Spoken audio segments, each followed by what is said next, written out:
Bismillahirrahmanirrahim. Assalamualaikum warahmatullahi wabarakatuh. Perkenalkan, nama saya Aziza Naroba. Baik, di sini saya akan memaparkan materi tentang prosedur dan teknik diagnostik kesulitan belajar. Yang pertama adalah pengertian dan gejala-gejala kesulitan belajar.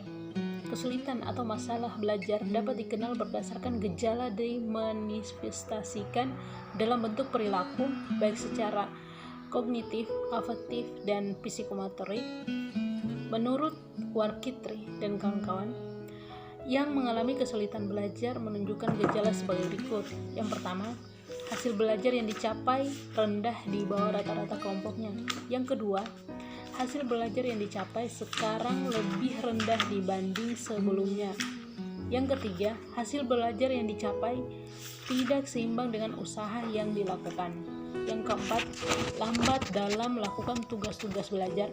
Yang kelima adalah menunjukkan sikap yang kurang wajar, misalnya masa bodoh dalam proses belajar, dan pembelajarannya mendapat nilai kurang tapi ia tidak menyesal. Selanjutnya, B. Faktor-faktor penyebab kesulitan belajar. Ada dua faktor penyebab kesulitan dalam belajar. Yang pertama, faktor internal, dan yang kedua, faktor eksternal. Yang pertama adalah faktor internal. Faktor internal adalah faktor yang berasal dari dalam diri mahasiswa. Faktor ini dapat dibedakan menjadi dua faktor, yaitu faktor kejiwaan dan faktor jasmani. Baik, yang pertama, faktor kejiwaan.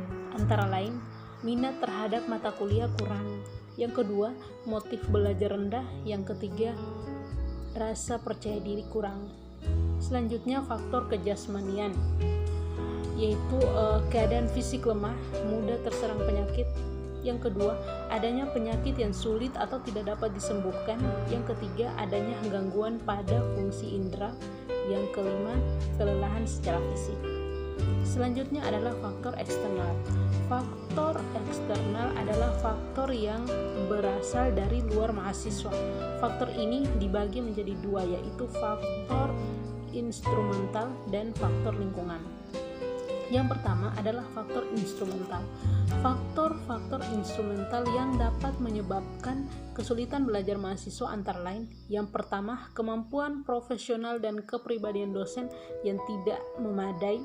Yang kedua, kurikulum yang terlalu berat bagi mahasiswa. Yang ketiga, program belajar dan pembelajaran yang tidak tersusun dengan baik. Yang keempat, fasilitas belajar dan pembelajaran yang tidak sesuai dengan baik. Yang kedua, faktor lingkungan. Faktor lingkungan meliputi lingkungan sosial dan lingkungan fisik. Penyebab kesulitan belajar yang berupa faktor lingkungan antara lain: yang pertama, disintegrasi atau disharmonisasi keluarga. Yang kedua, lingkungan sosial kampus yang tidak kondusif. Yang ketiga, teman-teman bergaul yang tidak baik. Yang keempat, lokasi kampus yang tidak cocok atau kurang untuk pendidikan. Selanjutnya, diagnostik kesulitan belajar peserta didik. Yang pertama, pengertian diagnostik kesulitan belajar. Diagnostik kesulitan belajar adalah upaya yang dilakukan agar mahasiswa dapat memahami hal-hal yang melatar belakangi adanya kesulitan yang dialami oleh peserta didik. Yang kedua, prosedur diagnostik kesulitan belajar. Diagnostik kesulitan belajar merupakan suatu prosedur dalam memecahkan kesulitan belajar. Sebagai prosedur, maka diagnostik kesulitan belajar terdiri dari langkah-langkah yang tersusun secara sistematis. Tahapan-tahapan diagnostik kesulitan belajar adalah jawaban terhadap pertanyaan-pertanyaan sebagai berikut.